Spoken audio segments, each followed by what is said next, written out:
আসসালামু আলাইকুম। আমাইরাস রেসিপির আজকের আয়োজনে আপনাদের জন্য থাকছে স্ট্রিট ফুড স্টাইলের চিকেন বার্গার।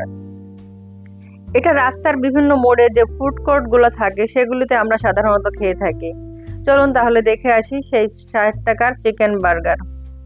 আমি এখানে প্রায় 300 গ্রামের মতো মুরগির বুকের মাংস ছোট টুকরো করে কেটে নিয়েছি। ঠিক এরকম ছোট ছোট কিউব করে কেটে নিয়েছি। এবার মশলা মেশানোর পালা। আমি এখানে মরিচের গুঁড়া এবং হলুদ গুঁড়া দিয়েছি। মরিচের গুঁড়া দিয়েছি স্বাদ মতো, আর হলুদের গুঁড়া দিয়েছি প্রায় হাফ চা চামচ। এবার দিচ্ছি ধনে, জিরা এবং গোলমরিচের গুঁড়া 1 চা চামচ করে। আদা রসুন বাটাও দিচ্ছি 1 চা চামচ করে। সব শেষে যাচ্ছে স্বাদ মতো লবণ। সবগুলো মশলা দিয়ে এখন খুব ভালোভাবে আমি মেখে নিচ্ছি। আমার মাখানো হয়ে গিয়েছে। এখন আমি সরাসরি চলে যাব চুলায়। চুলায় একটা প্যান বসিয়ে এখানে আমি কিছু সয়াবিন তেল দিয়ে দিচ্ছি। তেল আমি এখানে প্রায় 1 টেবিল চামচ দিয়েছি। দিয়ে আমি সেই মুরগির বুকের মাংসগুলো আমি দিয়ে দিচ্ছি। মাংসটা দিয়ে নেড়ে চেড়ে আমি রান্না করব 4-5 মিনিট।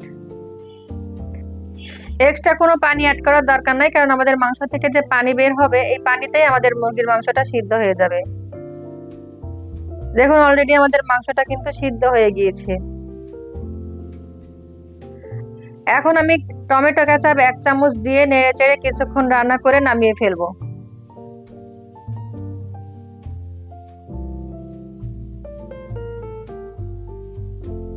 এবার চুলায় আমি আরেকটি প্যান বসিয়ে আমি এখানে দিয়ে দিয়েছি 1 টেবিল চামচ বাটার।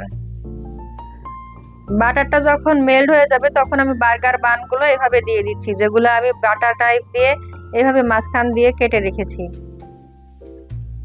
বানগুলো দিয়ে আমি 1 থেকে 2 মিনিট খুব লো আঁচে এটা ভেজে নিব।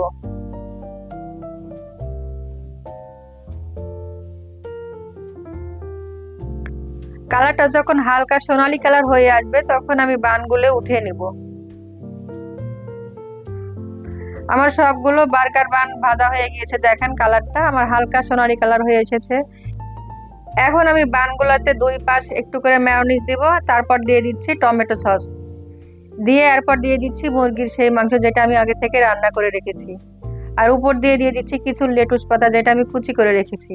আপনারা চাইলে পাতাকপি কুচি করে দিতে পারেন, গাজর কুচি করে দিতে পারেন, বিটরুটও দিতে পারেন। ফুড কোর্টে যেটা করা হয় পানি মেখারে ওরা কিছুক্ষণ টোস্ট করে নেয়, এতে করে বার্গারের 2 পাশ এরকম ঘাস কাটা দাগ পড়ে।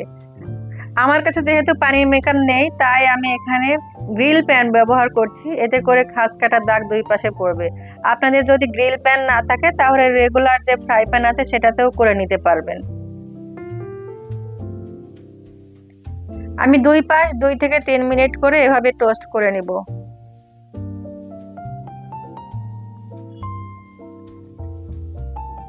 ব্যাস তৈরি হয়ে গেল সেই রাস্তার ফুড কোর্টের মতো 60 টাকার বার্গার। এবার আপনাদেরকে সার্ভ করে দেখাচ্ছি। আর এটা খেতেও কিন্তু রাস্তার সেই ফুড কোর্টের বার্গারের থেকে কোনো অংশেও কম না। ট্রাই করে দেখতে পারেন। একবার হলেও বাসায় ট্রাই করবেন, দেখবেন বাসার সবাই ভীষণ পছন্দ করবে।